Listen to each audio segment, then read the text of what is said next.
Hi everyone, my name is Reto and I host the channel Run Free and Strong on YouTube.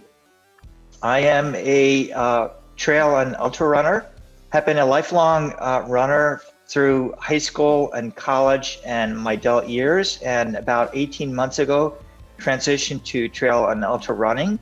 And as part of that, I thought I would document my journey on YouTube. And so I started a little bit of a YouTube channel. It's still small, but growing, and it's a lot of fun. And I've met some really great people. So that's a little bit of my background. And maybe to add, I completed my first 100-mile ultra in November of 2020. And I'm about 4 weeks out from my second 100-mile ultra, the Seven Trails Ultra, in April. And I've got several races lined up for this year. Amazing, that's brilliant. Well, congrats on completing the first ultra, and all the best of luck for the one coming up very soon. So yeah, I hope that goes well for you. So what I'm going to do now is I've got about 13 questions in kind of a quick fire quiz so we can find out a little bit more about you. Okay. So yeah, right.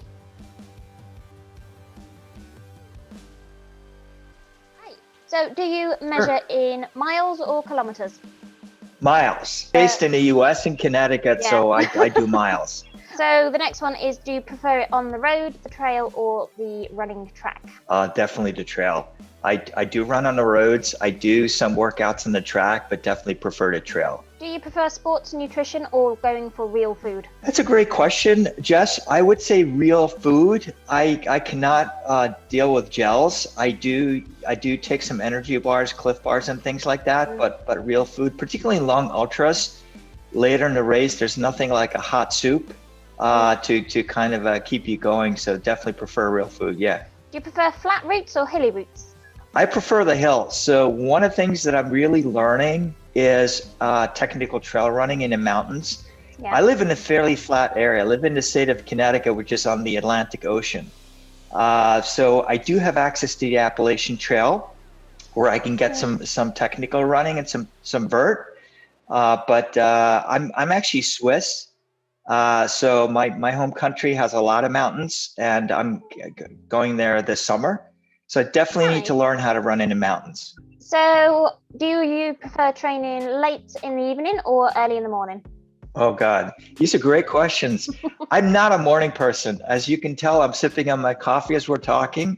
I'm not a morning person. So I definitely prefer running in the late afternoon or evening. And obviously now with spring, the daylight is a little bit longer. So it's better after work to run. And during the winter, I do run with headlamps at night in the woods, and it's a little bit of an adventure, but can't get my body moving in the morning. It doesn't work. No, I'm similar. I really struggle first thing in the morning. So yeah, a couple of cups of coffee to get me through, and then normally I can kickstart my body. But very good. So the next one is, what is your bucket list race? So that one race that you would really like to do. Oh God. Love these questions. So the bucket, the one at the top is probably the UTMB, the Ultra Trail de Mont Blanc, which is an ultra race that spans across France, Italy, and Switzerland, and it's kind of the pinnacle, one of the pinnacle races for ultra trail runners. Very difficult to get into. You need to qualify, and even if you qualify, there's a lottery. But that's probably there's a bunch of other ones, but I would say UTMB is definitely at the top of the list.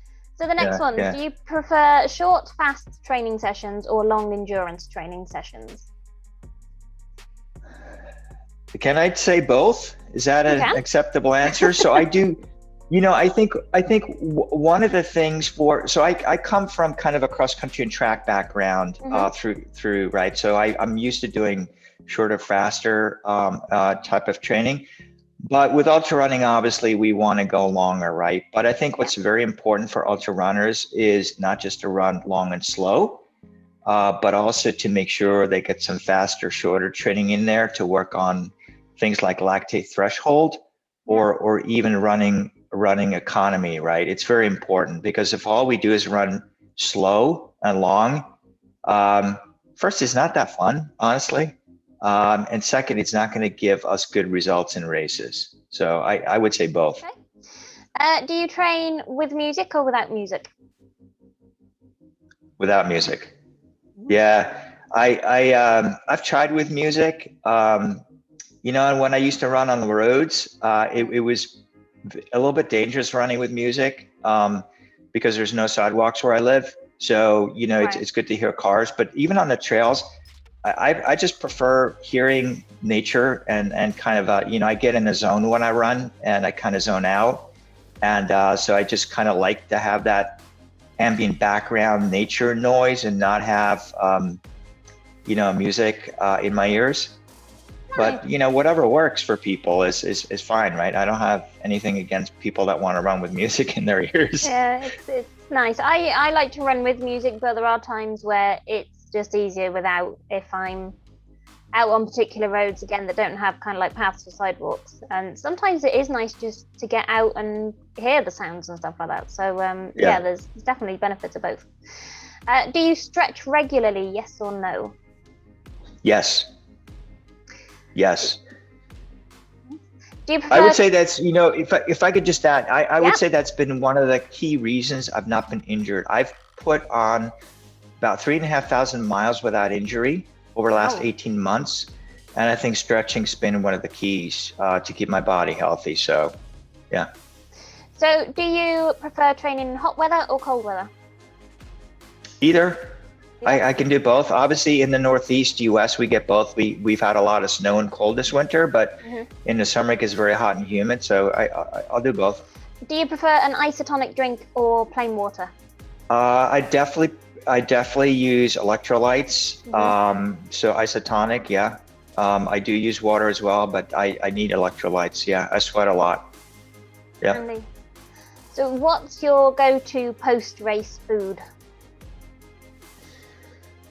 You know, there's a healthy option and a not so healthy option. So the healthy option is I usually eat a couple of yogurts to get some quick, easy protein into my body to help the recovery.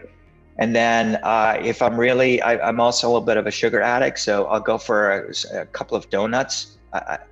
I don't know if you what you call those where you live, but yeah, some chocolate donuts, yeah. Yeah, definitely. A nice bit of a sugar fix after a race is always a good shout. Bit of coffee and cake. Yeah.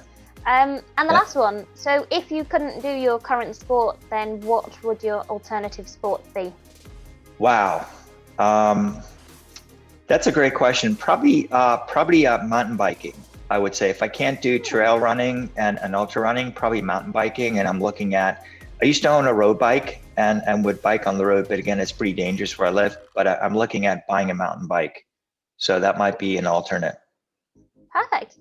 Well, brilliant. That kind of wraps up the quickfire quiz questions. Thank you for taking the time to do that. And yeah, that pretty much wraps up the chat. So hopefully you enjoyed the questions. But yeah, it was great finding out just kind of a bit more about you and bits like that. So thank you. I enjoyed the chat and great, brilliant questions, Jess. Really appreciate it. You had me on a couple of those. I definitely had to think a little bit. So thanks for doing this. Look forward to the other ones that you're putting together as well on your channel. So.